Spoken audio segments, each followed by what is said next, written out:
Boa noite a todos. Que Jesus, nosso Mestre amado, possa nos envolver os corações em muita luz. A imaginação é uma das capacidades fundamentais do ser humano. Com ela, conseguimos, de alguma maneira, experienciar situações que já vivemos ou que desejamos viver. Fazemos este voo na imaginação e nos projetamos além, lá na frente. Isso nos traz algumas sensações, algumas experiências que, quando boas, nos fazem crescer, nos fortalecer. Às vezes, basta a música para nos remeter a esses lugares. Estar num ambiente, numa psicosfera gostosa, que nos faz adentrar esse nosso universo interior. É igualmente tema dos poetas, dos músicos. Um deles, famoso e conhecido por todos nós, nos diz para imaginar um mundo onde não haja países, ou seja, fronteiras. Se fizermos um esforço, teremos condições de fazer isto, imaginar. E aí, nesta situação, não haveria motivos para matar ou morrer. Este músico traz esta reflexão importante. E complementa dizendo um mundo onde não houvesse religiões. Com isso, viveríamos todos em paz. E aqui é importante contextualizar, porque as religiões separam. E o que nós precisamos buscar é espiritualidade, religiosidade. Então, de certa forma, este autor, este poeta, igualmente acerta. Viver e imaginar um mundo sem guerras, sem conflitos. Talvez no instante que estamos vivendo, isso seja o maior sonho de todos nós. Que podemos fazer com que um dia não fique apenas um desejo, possa se realizar. Mas para tanto, precisamos transformar esse nosso desejo, essa nossa vontade em algo mais prático, mais efetivo. Se olharmos para a história da humanidade, veremos que temos utilizado a força, a violência, sempre nos momentos em que nós não temos aquela situação difícil e não temos, talvez, inspiração ou criatividade para escolher um outro caminho. Então, como é mais fácil, utilizamos a força. E a história se repete. Porque a partir do momento em que nós sempre utilizamos os mesmos ingredientes, o resultado vai ser sempre o mesmo. A força e a violência não faz o mundo melhor. Já está na hora de a gente fazer um outro tipo de experiência. Dar, talvez, aí um pouco de espaço para o amor. O amor, essa resposta que talvez nossos corações estejam buscando e que muitas vezes nós colocamos em segundo plano. E aí ficamos neste círculo vicioso. Quando entramos em crise, usamos a violência. E deixamos para depois as questões do amor. Então, esta fórmula, por ser mais fácil, não quer dizer que é a correta. A humanidade progride através de duas linhas. Uma é a ciência e a outra é a religiosidade, ou as questões morais. Precisamos dessas duas alavancas para fazer com que haja realmente o progresso. E quando nos colocamos naquela situação de não aceitarmos nenhuma nem outra, caímos num abismo, num labirinto sombrio, de onde não conseguimos sair. A ciência nos traz, através das evidências, dos fatos, tudo que nós hoje desfrutamos. Entretanto, a espiritualidade, a religiosidade tem sido colocada de lado. E ela nos traz o estímulo ao progresso espiritual, ao progresso moral. Quando olhamos as cartas magnas da sociedade, encontraremos nelas os princípios das leis morais que regem a vida de todos nós. Uma vida em sociedade onde toleramos uns aos outros, onde encontramos parâmetros para fazer mais e melhor. Mas quando ficamos apenas vinculados, olhando apenas pelo aspecto científico, normalmente entramos numa cilada. Pois estimula o nosso egoísmo, estimula tão somente o nosso orgulho. Então, os princípios morais, eles são representados pela filosofia e pela religiosidade. E abrangem as leis universais. E sempre que essas leis, que esses princípios morais, eles acabam envolvendo a toda uma civilização, a toda a humanidade, nós podemos entender que são princípios universais, ou, de uma outra forma de falar, leis divinas.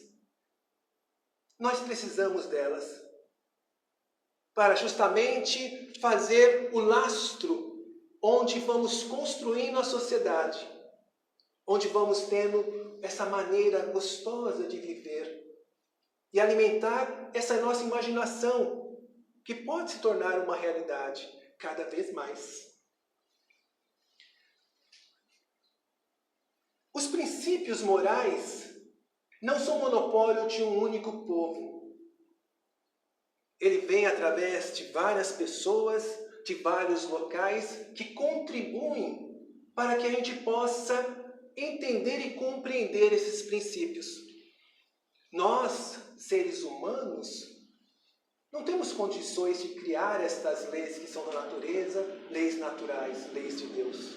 Mas, através do desenvolvimento de cada um de nós, conseguimos apreender, descortinar essas leis e esses princípios.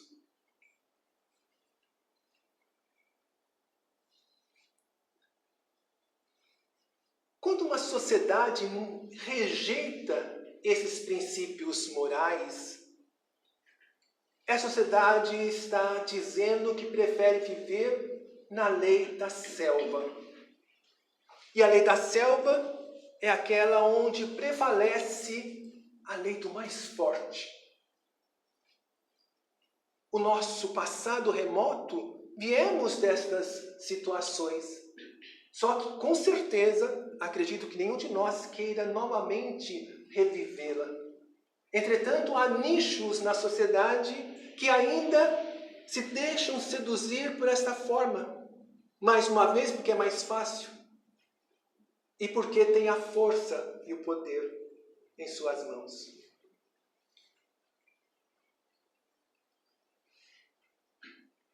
Mas vimos caminhando paulatinamente do passado até o presente. E no passado, lá em 1700 antes de Cristo, nós tínhamos o Código de Hammurabi. Depois dele, chegamos aos 10 mandamentos. E vimos o quanto progredimos nesse aspecto, nesse sentido. Pois os 10 mandamentos, trazidos por Moisés, nos fala de princípios que são importantes e úteis para todas as sociedades. Talvez no momento ali se pensava apenas para o povo hebreu. Mas esses princípios, eles perceberam que foi cada vez mais avançando. E outras civilizações, outros povos, igualmente deles absorveu. Então, são princípios universais. Os 10 mandamentos. Agora, Moisés, quando estabelece estes 10 mandamentos, também estabelece a base para o monoteísmo. Então, podemos colocar que a primeira revelação, vindo através de Moisés, vem nos falar desta importante ideia, esse conceito de que Deus é um.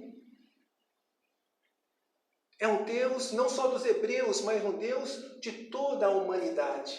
O monoteísmo, porque até então tínhamos o politeísmo.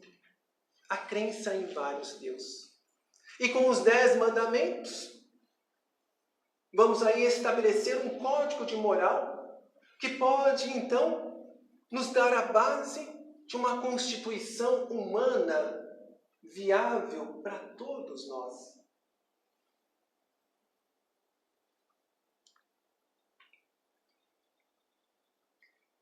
Entretanto, o progresso precisa continuar. E ele vai vagarosamente seguindo o seu curso.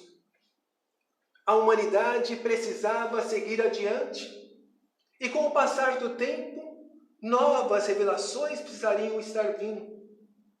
Na época de Moisés, não somente no povo hebreu, nós tínhamos profetas que falavam sobre a vinda de um Messias, de um homem-luz que estaria ampliando as questões trazidas para a humanidade. Essas profecias não estavam restritas apenas a eles. Outros povos, igualmente, tinham estas percepções. Porque quem eram os profetas? Os médiuns de hoje. Pessoas como nós, que traz a sensibilidade para a vida maior, para a vida espiritual. E através dos seus dons, conseguiam trazer essas informações preciosas, das quais nos ajudaram a evoluir, seguir mais adiante. Então, esse momento é chegado. E ocorre, então, a presença de nosso Mestre Jesus, que vem nos falar sobre Deus. Mas não mais o Deus dos exércitos, o Deus apenas com a característica da justiça, como Moisés vinha nos colocando. Ele nos revela um Deus amor. Um Deus que tem compaixão. Um Deus que ama os seus filhos. E aí a segunda revelação se faz presente através de Jesus. Mas Jesus, além de trazer estas características de nosso Criador, ele vem igualmente nos mostrar de que a lei estabelecida de moral, essa sim é divina e deve prevalecer durante todos os séculos. Mas havia pontos que precisavam ser alargados, ampliados. Por isso que ele diz que ele não veio destruir a lei, mas dar a ela um cumprimento, dar a ela um cumprimento, veio realmente viver esta lei e ampliar para nós alguns pontos que ficaram ainda obscurecidos. Havia a lei civil de Moisés, que era necessária para reger um povo que saiu da escravidão. Desta lei ele colocou e modificou vários aspectos, mas a lei divina não. Então o mestre nos traz aí igualmente novas informações que são importantíssimas para todos nós. Uma delas, ele nos fala da vida futura, que enfatiza que nós todos, após a morte do corpo físico, continuaremos a viver. E nos dá provas dessa questão da vida futura em vários momentos dos seus ensinamentos. Um deles é este, quando ele fala aos discípulos sobre João Batista, que era o Elias que deveria vir. Elias foi um profeta do Antigo Testamento. Viveu há muito tempo, já havia morrido, mas retorna como João, o precursor do Mestre, que veio abrir os caminhos, trazer aquela informação do arrependei-vos para podermos adentrar o reino de Deus. Mas em outro momento, Jesus também vai nos falar sobre o diálogo com Nicodemos, mostrando aí que é necessário nós vivermos várias existências para um dia adentrarmos a este reino de luz. Há um momento em que é testemunhado pelos discípulos ali, que é a transfiguração do monte, onde Jesus se vê junto a Moisés e a Elias, dois espíritos até então. Então, mais uma vez, temos a comprovação de que a vida prossegue e continua sempre. Um outro episódio está os discípulos após a crucificação na estrada de Emaús, quando se junta a ele uma terceira pessoa e caminha com eles até a aldeia. E essa terceira pessoa, depois de um certo momento, ali está a cortar o pão com eles. E aí eles percebem que era Jesus. Então o mestre, mais uma vez, dá uma comprovação de que a vida prossegue após o decesso do corpo físico. E todos nós nos lembramos que após o terceiro dia da sua crucificação, ele retorna, aparece a Madalena e depois aos discípulos, numa convivência com eles durante algumas semanas. Então, meus irmãos, desde a época de Jesus, esses relatos eram colocados, desde a época até antes de Jesus. A vida no mundo espiritual é algo patente e evidente. E que as notícias são trazidas e reforçadas pelo Mestre querido.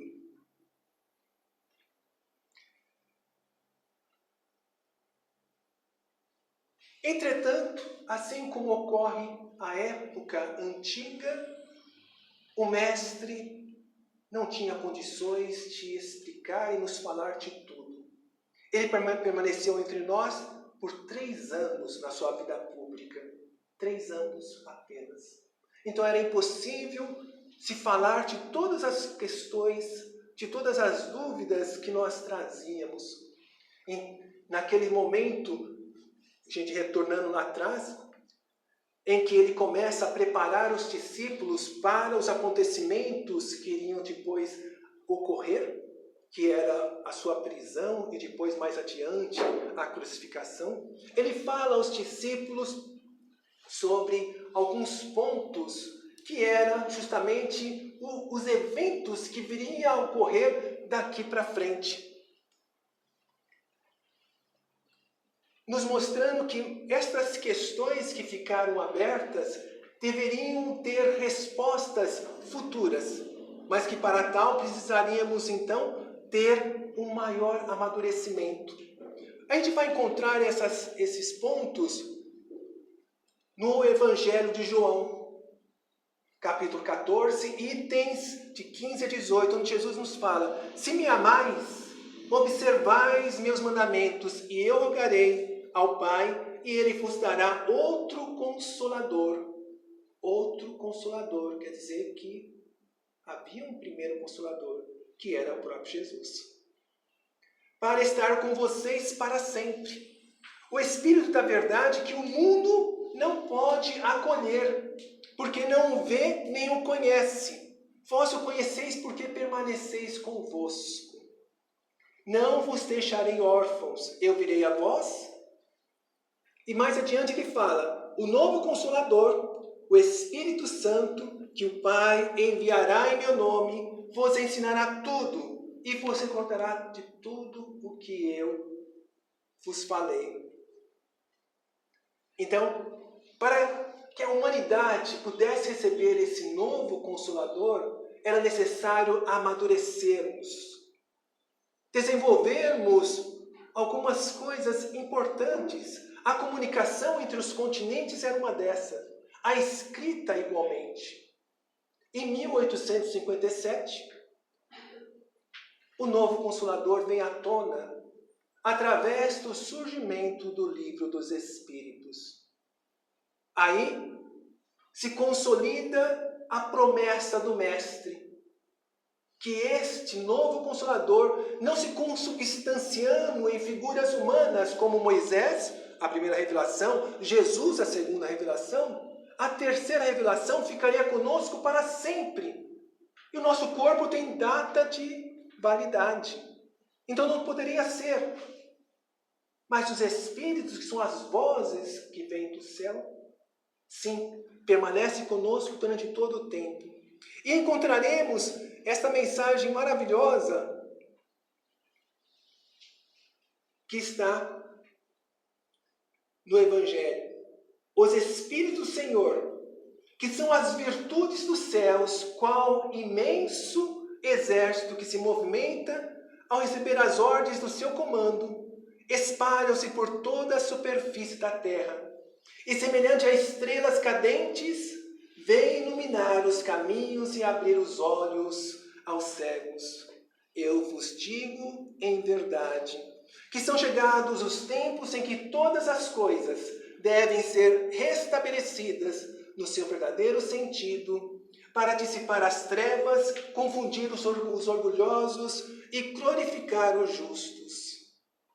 As grandes vozes do céu ressoam como sons de trombetas, e o cântico dos anjos se lhes associam. Homens, nós vos convidamos ao divino concerto. Tomai da lira, que vossas vozes se unam e que no hino sagrado elas se estendam e vibrem de um extremo a outro do universo. Homens, irmãos a quem amamos, estamos juntos de vós. Amai-vos também uns aos outros e dizei do fundo do coração, fazendo as vontades do Pai que está no céu: Senhor, Senhor. E podereis entrar no reino dos céus. Quem assina o Espírito da verdade. Então, reflitamos. Um mundo onde nós imaginamos não houver mais guerras, conflitos, precisa ser construído primeiramente em nosso íntimo, em nossos corações. Nós temos a ciência que nos auxilia, mas precisamos urgentemente nos espiritualizarmos. Precisamos urgentemente viver dentro de leis morais e éticas, que não são apenas para os outros, mas para nós. Para construirmos, sim, esse mundo que desejamos, fazendo-nos cartas vivas do Cristo, como Paulo de Tarso assim dizia. E quando nos sintonizarmos com este ideal, com certeza, o que trazemos na imaginação se concretizará ao nosso derredor, porque estaremos, sim, em condições de criar, como filhos de Deus que somos, este mundo melhor. Para fecharmos, lembramos de nosso Kardec ao perguntar: o Espiritismo se tornará crença comum? E os espíritos imortais respondem: certamente ele se tornará crença comum e marcará uma nova era na história da humanidade, porque está na natureza. E chegou o tempo em que ocupará lugar entre os conhecimentos humanos. Isso não significa que o Espiritismo se tornará a única crença, mas que sim, que as crenças mais diversas encontrarão os princípios que são naturais e aceitarão esses princípios naturais. Hoje nós temos aqui o passe. Nas igrejas nós temos os passes. Nós temos aqui os médiuns que recebem as orientações dos espíritos. Em muitos locais não espíritas igualmente recebem. Então, um outro nome. Falar em línguas, profetizar, não importa. O importante é que esses princípios que são da natureza vão se tornando cada vez mais comuns. Onde vemos nos filmes estas informações e vamos nos acostumando a ela. Então, lembremos, não se tornará a crença do futuro, mas a crença comum, os fenômenos espirituais. Pensemos nisso e reflitamos. E façamos a nossa parte, vivendo o Evangelho de nosso Mestre Jesus. E que Ele nos abençoe e nos fortaleça, agora e sempre.